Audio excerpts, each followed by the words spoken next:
चा मंत्री या नात्याने वेद व श्री आशिष जयस्वाल यांच्या खनिकर्म महामंडळाचं अभिनंदन करतो, कौतुक करतो की या ठिकाणी त्यांनी मिनकॉनचं आयोजन केलं। माननीय प्रहलाद जी, आपका भी इस भूमि पे हम स्वागत करते हैं। ये वाघों की भूमि है, विश्व की सबसे ज्यादा उष्णता रहने वाली ये भूमि है। ये स्वाधीनता के आंदोलन में क्विट इंडिया चले जाओ कहते हुए सेवाग्राम से मंत्र देने वाले महात्मा गांधी जी की भूमि है। इस भूमि पे हम आपका स्वागत करते हैं और यही आपसे अपेक्षा रखते हैं कि पी फॉर सिर्फ प्रहलाद जी नहीं होना चाहिए, आपके निर्णय पी फॉर पॉजिटिव होना चाहिए, पी फॉर विदर्भ के प्रोग्रेस के लिए होना चाहिए, पी फॉर प्लानिंग के लिए होना चाहिए, पी फॉर खनिज विकास के पॉलिसी के लिए होना चाहिए। ये निर्णय आज इस मिनकॉन के माध्यम से होंगे तो मैं भी आपको विश्वास देता हूं कि आपका भी पी फॉर प्रमोशन होगा, सी फॉर कोल और एम फॉर माइंस नहीं रहेगा। वो प्रमोशन उसके इनिशियल शब्दों पे जाके रुकेगा, ये भी विश्वास मैं आपको यहां पे देता हूं। यहां जो लोग उपस्थित है, बहुत सुंदर एग्जीबिशन, ये सुंदर एग्जीबिशन यहां लगाया गया। यहां पे बहुत लोग विदर्भ की खनिज संपदा के उपयोग के आधार पे इस विदर्भ की भूमि को प्रगत करने के बारे में यहां पे 3 दिन चिंतन, मंथन और चर्चा करने के लिए आए हैं। मैं आप सभी को भी आने वाले दीपावली की शुभकामना दूंगा और मां लक्ष्मी से यही प्रार्थना करूंगा कि आप सभी को इस उन्नति दे, वैभव दे, आपके भी व्यवसाय में प्रगति दे कि अगले वर्ष आप सब लोग 10 गुना इनकम टैक्स भर पाए। ये मैं मां लक्ष्मी से निश्चित रूप से प्रार्थना करूंगा। माननीय प्रहलाद जी, मैं आपको कुछ आंकड़ों से इस मिनकॉन के हमारी जो अपेक्षा है वो आपको बताना चाहूंगा। पहली अपेक्षा यह है कि हमारे पर्यावरण के दृष्टिकोण से देखा जाए तो विदर्भ ये वन संपन्न है, मगर धन संपन्न होने में समस्या है। वन ये मां है, उसके कोख से खनिज संपदा निकलती है, मगर जिस मां के कोख से खनिज संपदा निकलती है, ये बच्चा कोई कहीं दूसरी जगह जाके उस उद्योग में लग जाता है। तो हमारा तो ये मानना है कि वन अगर मां है, उसके कोख से खनिज संपदा निकलती है, तो हमारी तो यही अपेक्षा है कि इसका पालन पोषण करने के लिए उद्योग भी विदर्भ में ही लगे।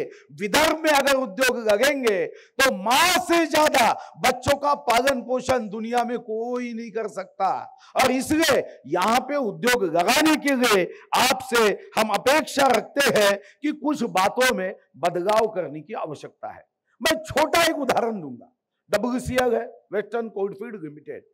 अब जैसा हमारे मित्र आशीष जी, ये बहुत अभ्यासु विधायक है और बहुत अच्छा काम करते हैं, उन्होंने सही कहा कि WCL है, 10 कोल इंडिया की कंपनियां है, मगर क्यों सावत्र भावना के साथ WCL का कोयला हमें 20% ज्यादा दर से मिलता है। हमने पूछा क्यों भाई, 10 कंपनियों में बाकी लोगों का नोटिफिकेशन एक निकलता है, हमारा 20% महंगा क्यों है? तो बोला हमारा कॉस्ट ऑफ प्रोडक्शन ज्यादा है। अगर यही नियम हमने महाराष्ट्र में बिजली के लिए लगा दिए कि बिजली तो विदर्भ में होती है तो मुंबई में बिजली महंगी होनी चाहिए, ट्रांसमिशन लॉसेस, डिस्ट्रीब्यूशन लॉसेस, तो ऐसा क्यों नहीं होता? फिर सबको समान दर से कोयला बिजली दी जाती है। और जब कोयला देने की बात आती है तो WCL कहती है नहीं, हम 20% से ज्यादा देंगे। यहाँ के जो इंडस्ट्रीज है, हम कह रहे हैं कि यहाँ पे पावर इंडस्ट्रीज लगी है, यहाँ पे थर्मल पावर स्टेशन लगे हैं, मगर यहां पे जब हम कहते हैं कि पावर ऑक्शन निकलना चाहिए, इंडस्ट्रियल ऑक्शन निकलना चाहिए, तो भाई साहब ये ऑक्शन नहीं निकलता है। तो हमारी पहली मांग ये है कि बच्चे को मां से दूर मत करिए। आप कोयला देते समय 20% महंगा देते हो, फिर से इस विषय में फेर विचार करना चाहिए। कोयला ये कोई 1 वर्ष का प्रोसेस नहीं है, 1,25,000 वर्षों के बाद कोयला प्रोसेस कंप्लीट करता है, 1,25,000 वर्षों के बाद। अब ये कोयला जब यहां पे WCL पर्यावरण का नुकसान करता है, यहाँ पे लोगों के रोजगार के बारे में अड़चनी निर्माण होती है। अब WCL ये एकमात्र ऐसी संस्था है जो अर्जुन का नया आधुनिक रूप है, कि जिनका अर्जुन को सिर्फ वो पक्षी की आंख दिखती थी, WCL को सिर्फ प्रोडक्शन का टारगेट दिखता है, ना वहां के किसानों का नुकसान दिखता है, ना ओबी से ओवरबर्डन से होने वाला नुकसान दिखता है, ना ब्लास्टिंग से होने वाला नुकसान दिखता है, ना पर्यावरण से होने वाला नुकसान होता है। तो ये अर्जुन को थोड़ा बदलना चाहिए कि जब आप टारगेट देखते हो, देखना ही चाहिए राष्ट्र हित में करेंगे काम, मगर काम के देंगे पूरे दाम भाई। अब इस विषय में आपसे मेरी अपेक्षा है कि यह वेस्टर्न कोलफील्ड लिमिटेड को इस दृष्टिकोण से ध्यान देने की आवश्यकता है। एक मुद्दे की तरफ मैं आपका ध्यान आकर्षित करना चाहूंगा। इंडियन ब्यूरो ऑफ माइंस यहां है, वो रेट तय करती है रॉयल्टी के। अभी हमने जानकारी ली तो जो खनिज संपदा है उसके रेट इतने कम है, ये क्या तरीका है मुझे पता नहीं। मैं आपको आह्वान करना चाहूंगा, आयरन ओर 5,000 रुपए 65 प्लस आयरन ओर है, 5,000 रुपए टन से बेचा जा रहा है और 130 रुपए रॉयल्टी है। हम चाहते कि आप रॉयल्टी बढ़ाइए, उसमें कुछ रिसर्च इंस्टीट्यूट डेवलप करिए, इसमें कोई वायबिलिटी गैप फंड डेवलप करिए, कोई वहां पे पर्यावरण की रक्षा के लिए करिए, जहां माइंस की एक्टिविटी होती है वहां को समतल करने के लिए करिए। आज आयरन ओर बनने के लिए 250 करोड़ वर्ष की प्रोसेस है, 250 करोड़ वर्ष के बाद आयरन ओर बनेगा। 250 करोड़ वर्ष में जो प्रोसेस होती है उसको अगर हम 25 वर्षों में नष्ट कर देंगे तो मैं समझता हूं कि हम आधुनिक शेखचिल्ली के साथ रिश्ता रखने वाले लोग हैं, बकासुर के साथ रिश्ता रखने वाले लोग हैं। 456 करोड़ वर्ष के पृथ्वी के इतिहास में अगर हमारे जैसे शोषण करने वाले लोग रहेंगे तो भगवान भी एक दिन हमको चिट्ठी भेजेगा कि मुझे पश्चाताप हो रहा है कि मैंने 84 लक्ष योनियों को बनाया, मगर मनुष्य योनि को बना के मुझे पश्चाताप हुआ। मैं आपसे और एक मांग करता हूं, वो डायरेक्ट आपसे रिलेटेड नहीं है, मगर आपसे मेरी अपील है कि इंडियन स्कूल ऑफ माइंस ये धनबाद में है। मैं आपको अपील करूंगा कि ये चंद्रपुर में होना चाहिए, क्योंकि जितनी माइंस अभी हमने कॉपर का काम निकाला, 11 करोड़ टन कॉपर हमने दे दिया वेदांता को। जब मैंने कल आवाज दिया तो 11 करोड़ टन, मगर यह आश्चर्य की बात है कि 11 करोड़ टन कॉपर लेके जाएगा इंडस्ट्री और कहीं बाहर लगाएगा। तो मुझे लगता है इसलिए भी पॉलिसी करने की आवश्यकता है। मैं आपका और एक तरफ ध्यान आकर्षित करना चाहूंगा, हमारे महाराष्ट्र सरकार ने दादा घुसे जी के और रेवेन्यू डिपार्टमेंट ने इस वर्ष का आकलन किया है कि 2,475 करोड़ ये हमारी खनिज संपदा से रेवेन्यू होगा। 95% ये खनिज संपदा विदर्भ से, और सिर्फ विदर्भ से नहीं है, चंद्रपुर, गढ़चिरौली, नागपुर, भंडारा, गोंदिया, यवतमाल यही जिलों तक सीमित है, और उधर चांदा से बांदा यानी सिंधुदुर्ग, रत्नागिरी और कोकण के भाग से है।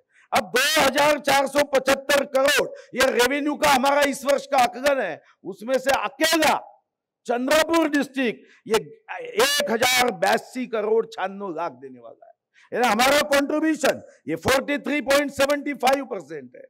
मगर हमारे किस्मत में क्या है? तो हमारे किस्मत में सिर्फ प्रदूषण और प्रदूषण है। अगर किसी रात को अमेरिकन को सायं को नींद सुला दो, सवेरे वो अफ्रीकन होके उड़ जाएगा। ये हमारे यहाँ पे प्रदूषण है, और इस दृष्टिकोण से भी मैं आपका ध्यान आकर्षित करना चाहूंगा। रिसर्च के बारे में मेरी अपेक्षा है कि इतना पैसा हम कमाते हैं माइनिंग विभाग के माध्यम से, WCL के माध्यम से, आयरन ओर के माध्यम से, मैग्नीज ओर के माध्यम से। सोना कम था, अब सोने की भी माइंस हमारे यहाँ होने के लिए अब खनिकर्म विभाग ने अभ्यास किया है। तो मैं आपसे यही अपील करूंगा कि खनिकर्म से अगर हम लोहे से लेके सोना निकालते हैं तो हमारे किस्मत में मट्टी नहीं आना चाहिए। ये आपसे मेरी रिक्वेस्ट है। माननीय प्रहलाद जी, आपसे मैं ये अपेक्षा करता हूं, समय के अभाव से मैं सारे मुद्दे आपके सामने रख नहीं पाऊंगा, मगर आपको मैं ये विश्वास भी देता हूं,